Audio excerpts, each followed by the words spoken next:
changing threads, winners and losers. So allow me to invite our esteemed moderator, Mr. Varun Vaid. He already has delivered a wonderful presentation. So I would like to invite him for this panel discussion. Without further ado, let's welcome our distinguished panelists to the stage. We have our first panelist as Mr. Amod Tripathi.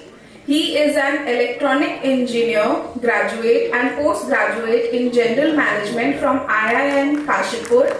He has worked across various industries including information technology, oil and gas, automobile and fashion lifestyle. Having worked in a PSU as a web startup, he has seen various aspects and dynamics of businesses. He has been a director of marketing and strategy at Saivana Garments Private Limited for the last 2 years and has been an integral part of the growth journey at the company. Now, I would like to invite our second panelist, Mr. Sanjay Shukla. He is a team leader at Triburg and a board member of Brand and Sourcing Leaders Association. He is a fashion and supply chain expert in many markets and product categories. He is also a mentor, spokesperson and working towards vision and bringing all the industry leaders together with a clear focus on inclusive growth of textile industry.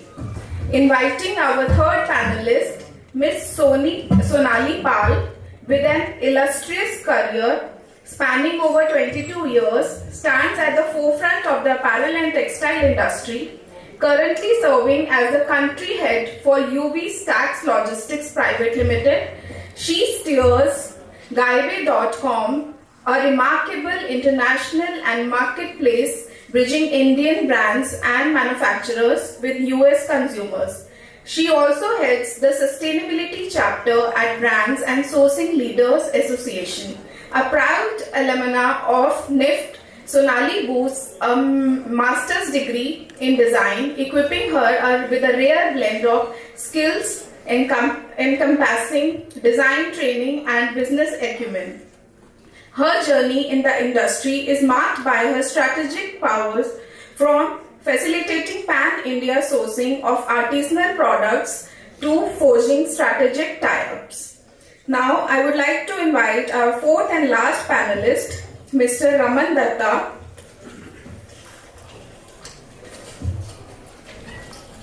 He is a founder and National General Secretary, Brands and Sourcing Leader Association, which is not for profit associations having CEOs, CXOs, brand heads and sourcing leaders as members who source approximately $35 billion plus worth merchandise from South Asia.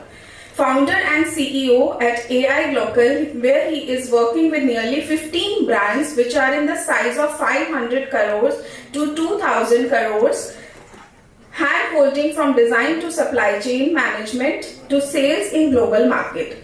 Founder and MD at Alliders, which is a design and sourcing company catering to large format brands like Inditex, Urban Outfitters, Guess, CeeLo and many others. I would like to now hand it over to our moderator, Mr. Amod. Kindly. Sorry. Mr. Varun Vaid, to kindly start. Thank you so much. Thank you. Okay, so good evening to everybody once again, and thank you panelists for being on this panel today. I hope it's going to be an interesting input that we get, and we have to meet the bar of the previous one, so we have a good amount of work to do. So the idea of this panel was to take your views, as I mentioned in my previous presentation, about how the sourcing landscape is changing, and again it's coming from buyers, so no surprises there. But what we are going to do talk in this panel is more about the winners and losers in the context of the global trade in the apparel segment. And as Sanjay ji and Raman ji made me promise that please don't talk about issues, we'll talk about solutions. So we'll talk about solutions. Inadvertently we'll talk about problems also, but we'll say that we are talking about solutions only. So the idea is that first of all we understand who have been the winners and losers. Why have been they so? and what is the issue that we have not been able to match. That's a kind of a broad framework. So we have a diverse set of, I would say, skill set within the panel. So Amod represents a very high-end manufacturing organization. Sanjay comes with a very deep expertise on the buying agency side of it. Then Sonali has a good experience on the sustainability part of it. And Raman represent on the brand side, whether international or domestic. So I'll begin with maybe Sanjay ji, if I can ask that we know all, I showed the data also earlier, that for the last 5 years our exports have not fared well. Right? There can be n number of reasons to it. So, but there are other countries also who have done extremely good. Even China, for that matter, has also grown its export without any duty-free advantage or anything. So, what do you think has been the last 5 years changes? Who have won and why have they won? Good afternoon, everyone. I'm glad this session is happening after tea break. So I think everybody would be awake for a while. And as you said that we need to make this interesting. Of course. So of course you outlined the problem. The problem, as you said, that Indian exports are dipping and Southeast Asia or even China is probably going up. So it's very clear what's really happening in the marketplace is that India, in our opinion, we are focused on only 30% of the global business in apparel. Global business of apparel in cotton is only 30%. India here, all manufacturers, friends and from the industry, most of us focus only on cotton. As a result, our business has to go down. Because the 70% segment which is man-made fiber apparel, हम उसके बारे में सोचते ही नहीं, कुछ करते ही नहीं है. So all our friends, whether in buying or manufacturing, we are all very focused on one material, as I said, cotton. So that's the bane of us, okay? Because globally, if we start making some strategic changes in the way we think and the way we operate for manufacturing and buying also, don't get me wrong, everyone's responsible. We have to start making classifications to say that how can we start grabbing a pie of, let's say, 100% polyester t-shirts. Now, some of you will say, Arey Sanjay, uski to duty was zyada hai, 32% duty in the US. Why will somebody come and buy it here? So my question is, why will somebody go and buy it from Vietnam? Unko bhi duty utni lagti hai. And they are taking fabric from China. Fabric ka cost bhi lagta hai to come to Vietnam. Then after that they convert it and then it ships all the way to the US. So how are we different? As you mentioned, I'm on the buying side. I have been doing costing exercises for these products, whether it's polyester, polyspandex or nylon, between India, between Bangladesh, not other countries, not with Vietnam, but I have seen that our manufacturers, let's say down south in Triburg, are beating Bangladesh hollow if you give them the right material and if you give them the right guidance. We have ourselves been able to move substantial businesses into Triburg, but it needs a change. It needs a mindset change. The people who are actually working on those lines, it's not overnight. They have worked down deep in the supply chain. They have worked with their yarn mills. They have worked with their fabric mills. They have created opportunities for themselves. वो बैठे नहीं हुए कि हमारे पास buyer आएगा cotton की dress लेके और कॉटन की शर्ट लेके 2-2 लाख पीस के programme and we will execute. आप अगर बैठे रहेंगे तो बैठे ही रहेंगे. One important point is that you mentioned that we are focusing only on 30%. So even then our share is not great. So if we are looking at a 100% business, we have 3% share. Let's say that we are not focusing on 70%, even then our share is 10% on a proportionate rate also. If we have a kind of a dominant presence, even in cotton for that matter, our share should be at 45%, 48, 50% that. So even in the cotton categories itself, there is a lot of opportunities which we have missed out because of product specific also, like we can't do all the products for cotton, right? So that is also one of the area. Not only material, but product category diversification is also an issue, right? So what happens, let's talk about cotton. Yeah.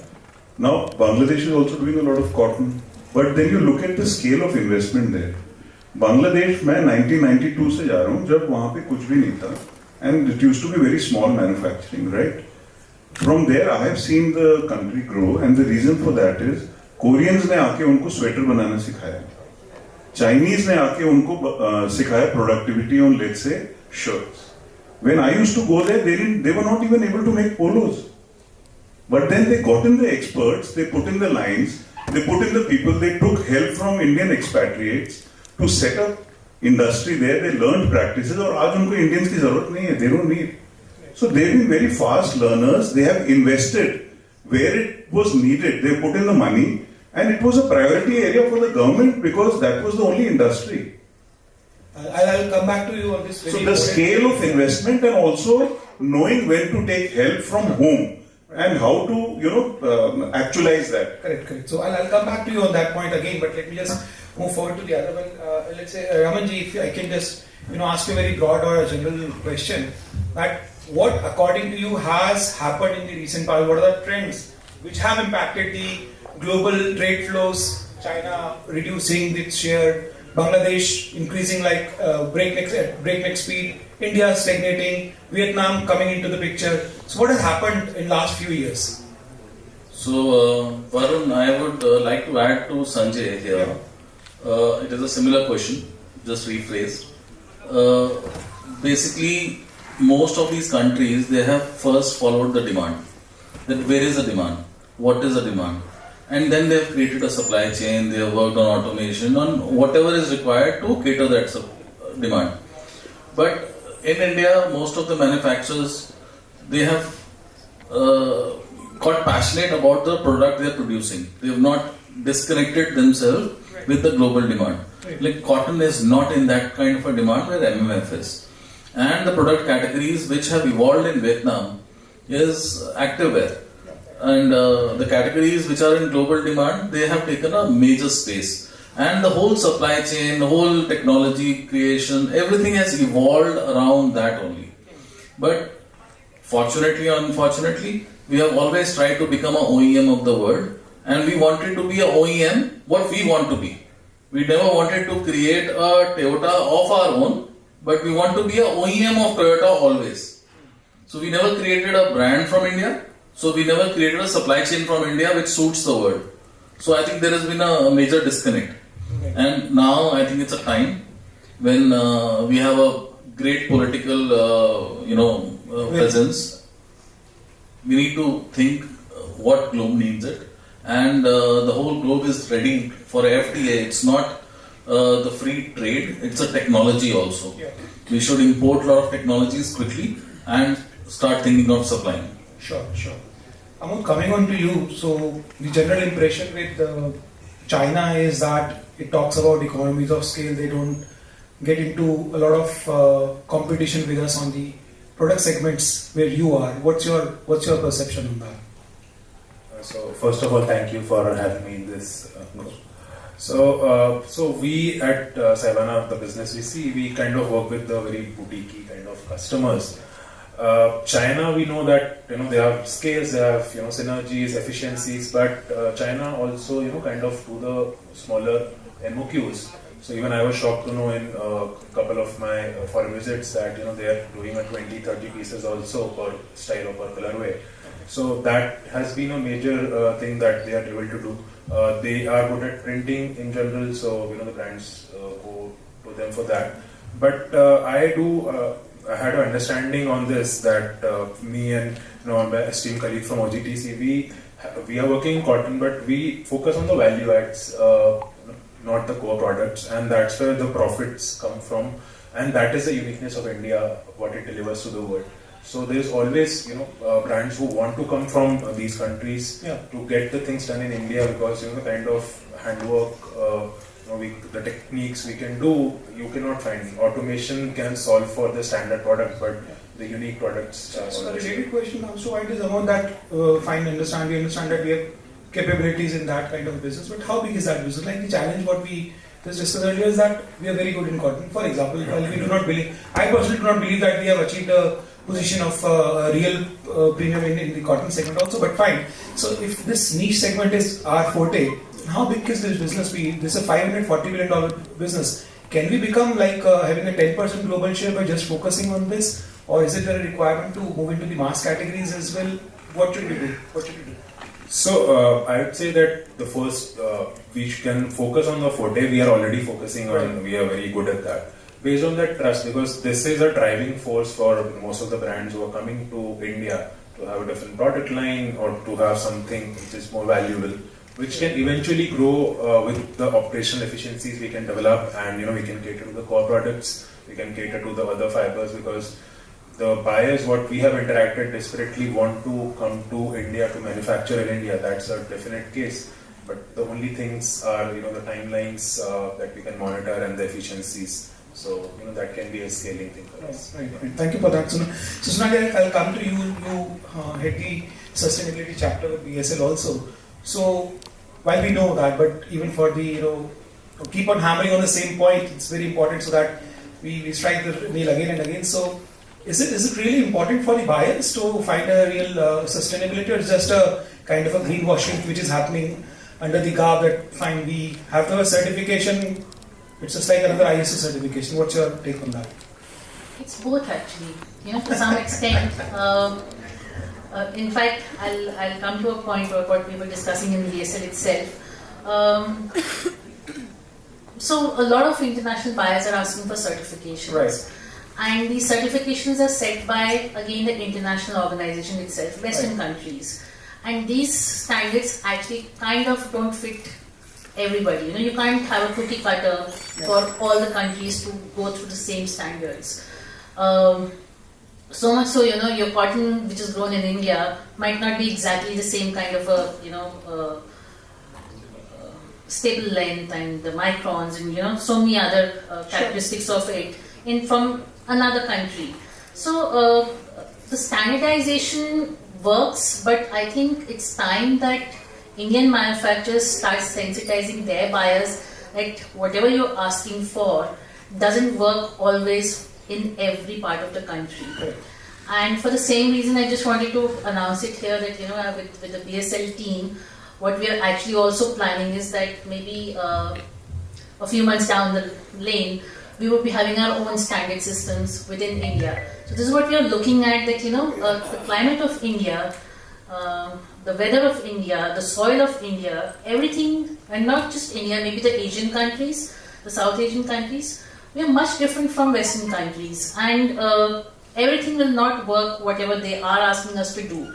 So I would just request maybe the manufacturers to start talking to their buyers that what you're asking for makes sense, just because you want to put it on your brand, on your tag, 100% traceability, 100% organic cotton. But is it really what the consumer is also asking for? Right. Yes, there are a lot of videos which have come out now, where you can scan a tag and it shows you from which farm it is coming, who was the factory who made it. To some extent it works, but not as much. The idea is that why is the consumer specifically asking for it? The idea behind sustainability is to save the planet. So all these certifications, all these compliances, is it really working towards that, or is it just a brand gimmick? So that's what we have to really look at it. Yeah.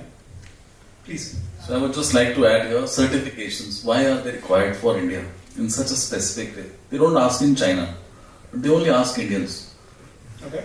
So I have attended a lot of conference in China also. They just stand and go. If a buyer asks too much, they just say we don't want it. So it's a credibility what we have created. They have done it by their deliverance. Like I think in one of the previous sessions, Pallab, when Wazir was there, he spoke about the deliverance on time with full order. So there is a credential or there is a credibility created by China. Same way, India, when we started organic cotton, when organic exchange came to India, we were exporting 10 times than actual produce. Our transaction certificates by organic exchange were photocopied and we were using it all. Perfectly on order. Perfectly on order. Our SEDES certificate, we went on one of the conference in South, and one of the presenters said, all these certificates you can buy for few lakhs, but I am doing the real job. So he was talking about the reality which is doing, but certifications are still be bought. So we created our credentials about our country. We have pollution department.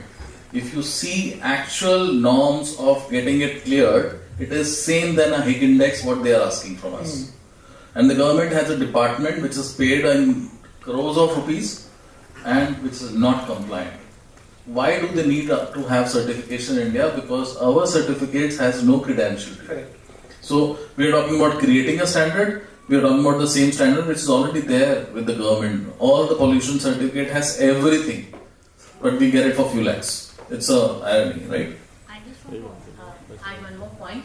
Now, because most of the people who are here are from apparel and textile industry, sustainability doesn't mean only natural fibers and natural processes and sustainable processes. Sustainability is a much broader scope, and like Ms. Amandir Randhawa in the morning spoke about ESG, and she focused mostly on the S, which was the people. So being factories, being manufacturers, being brands, we have to focus on the people also. We have to focus on the governance also. So, and as Sanjay, we were having discussion that हम रोते बहुत हैं कि ये नहीं हो रहा, वो नहीं हो रहा, ये नहीं मिल रहा. But what are we really doing for it? So the idea is of sustainability is not just what is going in the product, but what is your mindset, Are you really looking at the holistic approach towards sustainability and not just the product? And in fact, आपका consumer product में सबसे पहले tag को काटता है, फेंक देता है. It is the product which is going, the consumer is using that. उस product के पीछे आपकी sustainability की क्या story है? Genuine story. That is what we need to work on. I think I agree with what you're saying. So coming back to the context of this discussion is winners and losers too.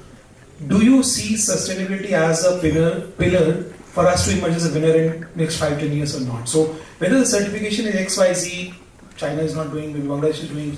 So do we need to comply with those sustainability requirements or exceed beyond them to gain the whatever the share we have lost? So that's the biggest question, that maybe people are like, for example, we saw that in Bangladesh there are more number of LEED Platinum certified buildings. Does this really matter to buyers? If yes, then we should also be doing those things. There are few areas that we are doing. It's not that we are zero in that. But are these sustainability, ESG, compliance, circularity, are these really important from the global perspective 5 years down the line? It is because the kind of climate change that we have seen across the world, it is impacting the planet. And there are some genuine buyers, genuine brands who are genuinely working towards sustainability. And so, as I said, it's a 50-50%. There's a 50% greenwashing really happening, and there's a 50% which is genuine work is happening. And Ms. Shrishti Singh in the morning, she also talked about alternative materials. So within, I think, not just 10 years, but within 5 years, I think India is going to be like really big on sustainability, because we're already working on it. We already have alternative materials. We are already making leather out of coconut water. We're already making leather out of pineapple leaves. So we already have alternative silks as water hyacinth silk. You have lotus silk. And for example, there's this one organization in Assam who has taken 200 acres of land, turned it into ponds. Just lotus is growing in it, and he's taking silk out of it. So work is happening in bits and bits. Number one, we're not talking about it. There's not enough awareness about it. And sustainability is not only about certifications and compliances. It's a lot bigger. And I think India was always a country of sustainability. It's a silly example I'm saying. It was my brother's jacket. I wore it. Then my cousin wore it. That cousin's younger sister wore it. Finally, the dog wore it, and finally, वो घर में पोछा बन गया. So we have this system. So India was always strong in sustainability. Somehow we got into this whole rat race of following the Westerners, and we were always ahead. And so my whole idea here is that we should start focusing on being the trendsetters and not the followers. But yes, 5 years down the lane, we are going to be very big on sustainability. No, just to add, we don't have a choice, Varun. European Union is coming out with a legislation now, so you can't export there was already an article in the newspaper a few days back. $37 billion is what we are likely to lose if we do not comply with these European standards for sustainability across industries. So, I mean, there's no choice, but to Sonali's point, we were already really high up, but then we succumbed to Western pressures, and now those pressures have been reversed.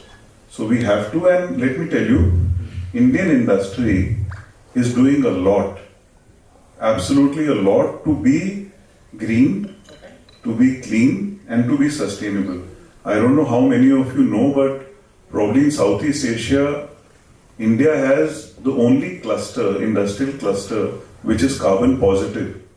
Do you know which that is? It's called, anybody knows? Which is this cluster in India, garment cluster, which is completely carbon positive? My friends, it's Tirupur. So Tirupur as a region is a carbon positive cluster. They use wind energy, they use solar energy, they have their practices well set, zero discharge, because few years back Tamil Nadu High Court really came down very hard, they had no choice.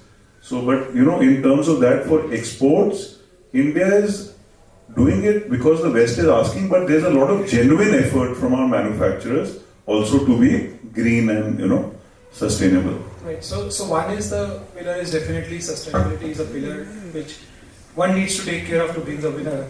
But what are the other things that we have been missed out in the last few years? We have not been doing so good that the others have been even smaller countries, which are kind of our extended value chain partners only, are increasing their trade, but we have lost out. Any other, you know, theme like one? I'll add here. Yeah. So India is the biggest consumption also for international brands, right? And India is a population where less than 30 is nearly 54%. And our second generation is trying not to come in this trade. Yeah. Where every manufacturer's second generation wants to build up a brand. And either they have burned money or they are trying to burn money in building up brands. But this last 7-8 years, they have tried to make a brand. Spain has crossed India by the export turnover. India is at, I think, 15.4, they are at 15.9, and they are targeting 17 billion by not producing but exporting. So we have an option of producing and exporting both as brands. So now, since the FTA is getting opened, we should try not to only think as an OEM, but create our own brands which speaks a larger story than what H&M can think about India. And they are selling our stories in their countries, but we should create our stories and we should sell our brands globally. I think that is a thing which we can transform. We can really grow fast. So that is certainly a missing piece in the overall scheme of things, that no Indian brands have actually gone overseas in a big manner and established itself, whether it is in ethnic wear or any niche matter for that. So we have at the max gone to South Asian countries or to Middle East, but in Europe and US, very little presence. So that's definitely a big piece. And this could be again be a differentiating factor, because few luxury brands from China have emerged. Nothing from Bangladesh, nothing from Vietnam. In next 10 years it could not happen. But India can definitely take a kind of a leading advantage into that and then take it to. And this is what I think Gaurav in the morning also mentioned, that there are a lot of opportunities for even for the D2C brands to tap the US markets directly through the e-commerce platforms, etc. So one thing you want to I would like to add on this. So my experience before being in Savannah, I went across the country to kind of see mostly the smaller suppliers who were working, you know, like remotest parts like Bhiwandi, in near Bombay or in Calcutta, or even in Assam and these parts. So we see is that there are so many players, would be, you know, lakhs of players who are operating at very small scale. And that disadvantage which comes in that you know, they might be operating, you know, fine with their things, but if you see in Bangladesh or in Vietnam, the scale is huge. So I've seen in factories in Tirupur which do have a large number of sheds, and you know, once we have that infrastructure in place, so that is, you know, kind of can help us to scale this thing and bring those efficiencies.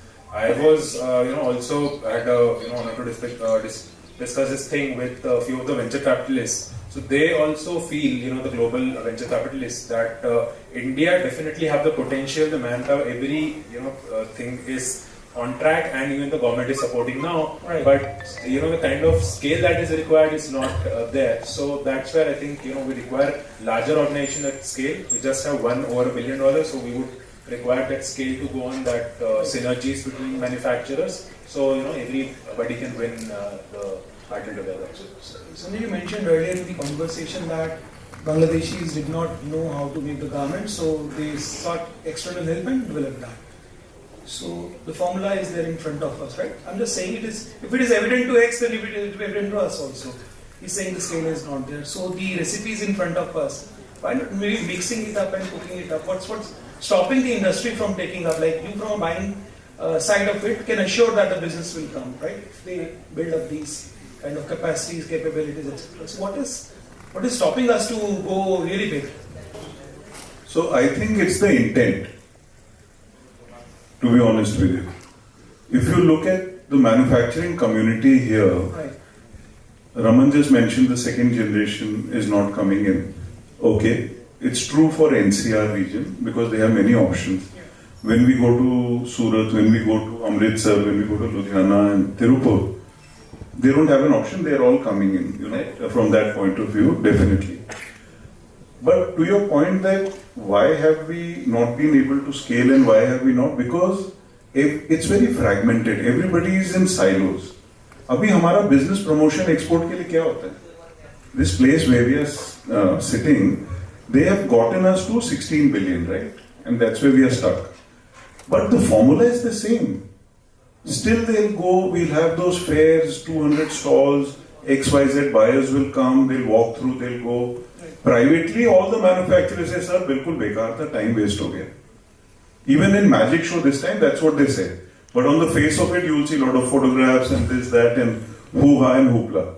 But if you look at our neighboring countries, they are doing pointed lobbying, pointed discussions. They have road shows focused on categories. So they're going to take 30 exporters from Bangladesh who make fantastic MMF pants or clothing and go with them, preset meetings with buyers there, have their road shows and come back with business. Yahan pe ho hi nahi raha. There is no, can you believe it, there is no allocation of funds by the government or the ministry to the buying houses or the buying companies who have assorted buyers ki bhai, aap jaake roadshow kariye, you should also be given some because you're bringing in foreign exchange to the country. Nothing of that sort is here. But just to not only tell you the problem, the solution also. So, BSL that has, been formed is a child out of this problem only. Because we were seeing that we are not getting anywhere, right, whether make in India or export promotion, So now domestic brands and export brands have come together. We have now, for example, we have a MOU with a cluster Tirupur. Next is a MOU with a cluster Gair in Rajasthan. So that's coming up. So with Tirupur, we have a very focused approach. Started 1 year back amongst all of our brand leaders. I think we have been able to, in the last 1 year, place at least $5-6 million of additional business over there, working with that cluster. Just 1 year, we have placed 9.5 million. Oh, that's good. And it has increased from... No, additional business. Additional business. Focus. But focused. Now we have I think next week. So there are 2 more chapters which are going to be signed. So once they are signed, we'll open up.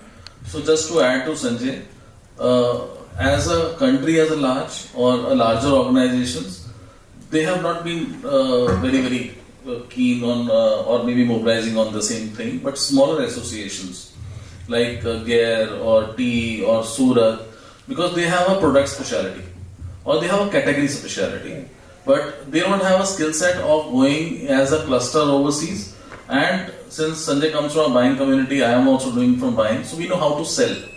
We know how to transform a manufacturer to a better category. Right. We see the demand because we are always traveling and we are talking to the brands. Sure. And domestic as well as international. Right. So what we are doing is we are working on categories and making it a success model. So smaller clusters playing a better role, and what we are doing is we are doing a bridging part at both the ends. We are trying to sell as a cluster to community of brands, and the community of brands coming to these clusters as buying as consolidated. Great. So just to give you one more example, Yeah. the opportunities are here, right? I am for the last 4 months trying to place, when you go scuba diving, there are those wetsuits you wear, right? I am trying to place a wetsuit program in India. मुझे नहीं मिल रहा manufacturer because that doesn't exist here. But to be honest with you, we work with 3 manufacturers and we have now come within $10 of the target. But the fact is, if that clicks, it's 500,000 units a year. But then the manufacturers who are sitting with less business have to get up and think, yeah, I need to diversify my portfolio. What are the other opportunities? How? And you don't have to add a zillion machines. You Indians are very smart, they know how to jugaad and how to make things happen. So but people have to think and have to act on it, which they are not doing, and I think that's one of the reasons that's right. why we're declining. I'll add one more thing because we have an audience of exporters here. हम बहुत connected हैं अपनी factory से. तो बांग्लादेश को भी आप अगर स्टडी करोगे ना, they have not been in Dhaka only. They have went out. Yeah. And they have always went out to regions where the labor intensity is high, and they always enter at a $45 minimum wage and they exit at 100. They move a factory. वगैरह बंद कर दो जहाँ $100 पे चले गए हम लोग, and go to another region which is cheaper. But हम लोगों ने कहा कि नहीं, हमें तो 30 किलोमीटर के अंदर अंदर फैक्ट्री जाना है, वहाँ मेरे पापा जाते थे, वहाँ मैं जाऊंगा. और वहीं पे लेबर कॉस्ट बढ़ गई, 24 साल से आदमी काम कर रहा है, we are happy about it. But this industry will not work like that. You have to go to those regions, and we have a very success model in Bihar now, where we have a plug and play. Odisha is another one. Uttarakhand is coming, where they are ready to give even 5,000 to 6,000 rupees per worker as a contribution from the government. They are giving a plug and play model where you just go with the industry. आज आप IMT में factory चला रहे हो, तो आपके लिए तो एक और लोकेशन है Bihar, because digitally we are very strong. Sitting in Udyog Bihar we have IMT के मानेसर में फैक्ट्री, तो हम उसको रिमोटली हैंडल कर रहे हैं. सो हम लोग वो जान ही रहे. तो बांग्लादेश को अगर आप स्टडी करोगे ना, ढाका बहुत सेंट्रली नहीं है. It is all outskirts, and they went into villages and installed factories there. Certainly that kind of geographic split has been slow in Indian context. Definitely, if we talk specifically about the north part where we are sitting, so that has been there. So again, I'm moving into a larger point, a different point altogether. Just one last thing, Varun. Yes, Sorry, because we just want to talk about successes. Yeah, sure. For example, those people who moved into Jharkhand, 4 years back, they are successful. Many of the companies from here went there. They were not successful because their intent was not to manufacture. Intent was real estate. Capture kar lo aur, let's see kaise hota hai kaam. But those guys who went in there with the focus on manufacturing, मैंने 2 हफ्ते पहले global tender float किया था for one brand, US brand for shorts, corduroy shorts and canvas shorts. My Jharkhand factory was at $5.40.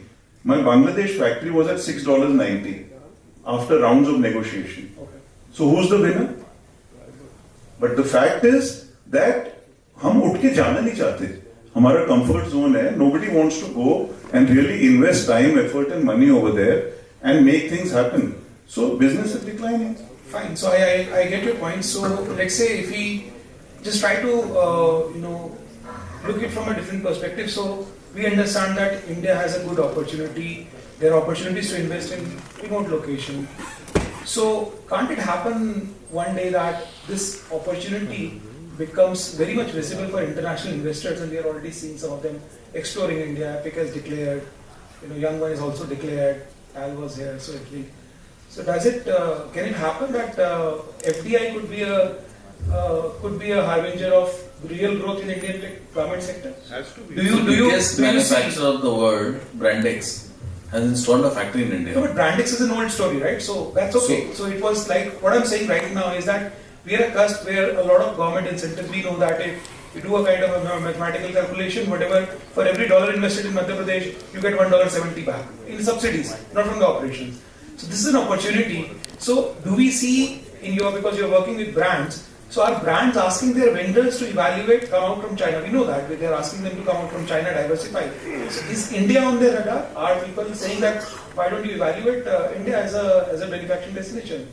People are saying, they keep talking about the potential, but we are not going out to them with our things on a platter. So when to you say say here is the manufacturing. No, government has done a lot. Let's not blame the government. Manufacturing, I'm not talking about manufacturing. Manufacturer will not go and say, you are my competitor, you come out. What I'm saying is that, does it not make sense for the international investors to come and invest in India? It does make sense. A lot of sense. That's what I'm trying to ask. It's happening at a it's happening at a snail's pace. Okay. The acceleration is not there. Okay. Because government has enabled it, right? But now some industry needs to rise up and go and make those, matchmaking has to happen, right? So the industry over here has to show the intent, has to show the feasibility, then somebody will come. Let's say, for instance, we have a lot of mills here who make polyester fabrics in knits and in wovens. Right. Why have we not been able to make fabric which Lululemon can come and adopt? I mean, I have our BSL colleagues and friends sitting here. For example, Kishan is here. He works with the government of Bihar. We all, know him. And he has, in the last 6 months, been able to develop, because of focus, fabrics which today H&M is shifting from China to India. Am I right, Kishan? And it's been done with Indian raw material, with Indian mills. Right. But wo ek focus chahiye. Somebody has worked on it, provided a success story, and a brand like H&M is coming. So in our previous sessions, in our BSL meetings, we came up with a subject called import substitution. So brands like Inditex, H&M, Right. PVH. So we said, what are you importing as fabric? We struggled at zipper. Okay. So Varun, since you come from Wazir, I'm asking you, how much in monetary value we import zippers? We export 15.4 billion, right? Zippers, Apparel. $15.4 billion of apparel you're talking about. हाँ, import कितना है? Of Zippers का. Zippers. I'm not very sure. Anybody can have a guess? It is plus 1 billion. हम खाली zipper import करते हैं. Right. So what we did, all the brands head together. We said, what are we importing? Let's try to substitute here. So we got few fabrics, and one of the fabric was, I won't name the brand, between the two brands, hypothetically Inditex and H&M, we were importing 10 million meters a year, one fabric. And then what we did, we worked with the mill, we worked with the yarn supplier, and we worked with one incubation center. And we created that fabric, just one fabric, and that fabric was substituted in a span of 3 months. Right. And with, how much was the investment? Nearly 5 lakh rupees. So that intent was there कि हमने बदलना है. और brands के बीच में एक बात थी कि अगर 5 से 10% भी महंगा होगा तब भी हम इंडिया से लेंगे. Okay. Because during a restriction from import from China, सिर्फ एक zipper के कारण प्यूमा की ट्राउजर import export नहीं हो रही थी. हमारे heat transfer every direction से नहीं आ रहे थे तो export नहीं हो रहा था. We all got stuck. So it is not a choice, but we had to do it. So there is a huge scope, and we need to find those opportunities. And if we are trying to solve a bigger problem, there is an opportunity. So let me just put the entire thing in the context of the theme of the winners and losers. If we talk about, so certainly we have not been the winners so far in whatever the context, whatever the issues have been there. Opportunities, definitely nobody can deny it, whether coming from Indian brands or international brands, it is there. The biggest challenge that this panel sees is in the willingness of industry to reach out to the right set of brands, to take right set of initiatives, whether it is sustainability or whether it is manufacturing or tweaking our product profile or reaching out to different kind of buyer. So that has been the biggest issue, right? So having said all this, taking like for example, you're saying that 1 billion worth of zippers are imported, one single fabric is there. So what is the kind of potential we can see from 16, 15 billion, whatever we're doing right now? What is our real true potential? Please. Yes, please. It's for everybody. Okay, so I just have one statistic and you must listen to this carefully. In MMF apparel only, man-made fiber apparel, $200 billion का business है, global. Right. $200 billion is the size of the business in MMF apparel. India has almost nothing. So if industry and everybody, all stakeholders work together, और अगर हम 1% भी ले आए, कितना potential? But the point is that Yeah. Just giving you a number for one category. So that's only 2 billion. No? That's 2 billion, one category. But just imagine if you can multiply it. No, what I'm trying to say is that like out of 540 billion, if 200 billion only we are doing 1%. So that's not an exponential gain. What I'm trying to say is that is 1% the only potential? Like for example, the kind of fabrics you are converting here, can that only support sourcing of $2 billion worth of it? So there has to be some exponential growth. Otherwise, this industry, like if you're saying 15 to 17, our peak was also $17.3 billion. No, so we should be not targeting 1%, we should be targeting 10%. That's what I'm saying. But so what according you have to take small steps Certainly. because industry is not in a accelerated mode. Certainly. So Of I'm course. saying the baby steps are there definitely. But our real potential, is it 3% of the market share? What we are having right now, overall I'm talking about 5% or 10%, like Bangladesh has crossed $50 billion worth of exports. We understand we have a domestic consumption also, we don't have to compete with them. But don't you think that India could also be in that range? Like the targets are with, I think by 2030 the government has given a target of $45 billion worth of garment exports. No, 300. No. By Exports 2030 for exports, It is $45 billion. for apparel alone you are $45 saying. billion. Okay. So it is 100 for the textiles and apparel, 45 is for the apparel. Correct. So That's achievable, but everybody has to put their minds to it. right. Everybody has to spot the opportunity and not only say कि हमें सिर्फ cotton tops और dresses करनी है. Right. अगर हम वो करेंगे तो where we are, we should just be content and everybody should sit at home and say it's status quo. Sure. Thank you so much. I think we've had a lot of interesting pieces of information discussed here. I'd like to have, we still have 5-10 minutes, so if there are any comments, any observation, any questions for the panelists here, they're here, maybe we can make use of their time here and ask some relevant questions. They have actually challenged a lot of things for the manufacturing community. I thought there will be a lot of questions waiting at the end of this panel. Sir, please. You have the mic over there.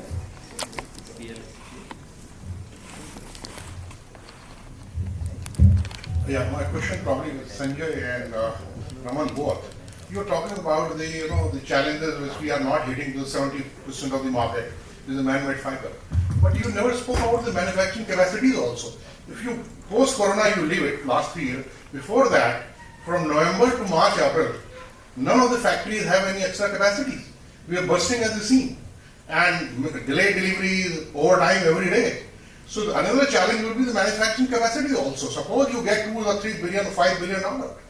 Where is the capacity to manufacture that? So sir, a car cannot run on 2 wheels. Car will always run on 4 wheels, right? So getting business in is one of the wheels. When you working on one hand to bring in more business, on the other hand, you have to work to enhance your capacities and your supply chain. We are not talking about a windfall. We are talking about a planned acceleration. So if you are going in for a planned acceleration, pehle you will go and solicit business. For that you have to put in a lot of effort. And you know that this effort is going to give me additional 5%. For 5% you have to make your setup ready. And then you have to be prepared when that business comes. If that 5% comes to 15% more, what happens normally in China and all? They don't say no to the business, but the community is so strong that they spread the business. They don't return the business. They spread the business amongst us. हमारे exporters तो कभी कर ही नहीं सकते. I mean, I can't think of our exporters having a collaboration with each other. They are all out to undercut each other. So I'm saying the fact is that if there is a windfall, then the community works together and they don't say no to the business, they deliver, which in India we don't. Very soon, we're going to be highlighting it as a cluster. We're going to have capacities. So, like one manufacturer has 500 machines, but 10 manufacturers can have 7,000 or 8,000 machines. And this cluster will be talking to a brand as a one commodity or two commodity or two category or three category business, and then talking to a brand with the capacities. Because somebody will have an embroidery machine, somebody will have a Shifley, but as a cluster they have a capacity to offer. And the prices can be, there can be a cluster meeting or some kind of engagement which you guys can do together. So this is already happening now, and these are perfect examples which we are trying to copy from Bangladesh. So initially they also had small MSMEs getting together because they are more into a CM business, how they started. तो जैसे हमारे यहाँ पे बचपन से ही हो रहा है कि फैब्रिक कॉस्ट, फिर मेकिंग कॉस्ट, फिर एक्सेसरी कॉस्ट, फिर उसके ऊपर सबके ऊपर 20 से 25% प्रॉफिट, फिर 15%. But they never thought work like that. They always had CMT. We want $2. Whether the raw material is for 200 rupees or 500 rupees, we don't care because that doesn't go in our cost. We might charge 2% or 3% as our investment cost. But they always worked on their CMTs. And that's how the whole business of Bangladesh has gone 4 times than us. And today they are actually expensive in CMT than us. Their labor cost is not less, but their efficiencies have gone up. Yeah. But the style of doing business is very, very different. And they have made smaller clusters between themselves. So one main guy has got 5 or 10 exporters or manufacturers tied up with them. So I think similar things we need to collaborate and do in India. Sure. Okay, so thank you everyone. So I think we're closing now. Yeah. Over to you. Yeah, please have a round of applause. I request panelists to be on the stage. A big thank you to our fantastic moderator, Mr. Varun, and esteemed panelists for an enlightening and thought-provoking discussion. Your insights have added tremendous value to our conference today. Definitely, I hope that we are able to make the change and be winners in the coming years. As a token of our appreciation, I would like to invite Mr. Sharad Dugal to present a memento to our panelist. Request you to be on the stage, sir. Thank you. Presenting our first memento to Mr. Amod Tripathi. Please have a round of applause. To Mr. Sanjay Shukla.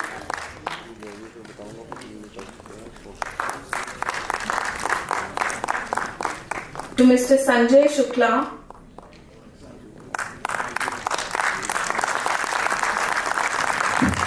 To Ms. Sonali Pal. And Mr. Raman Dutta.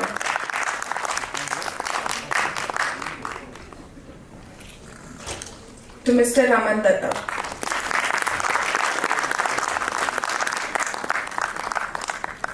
Thank you for being there.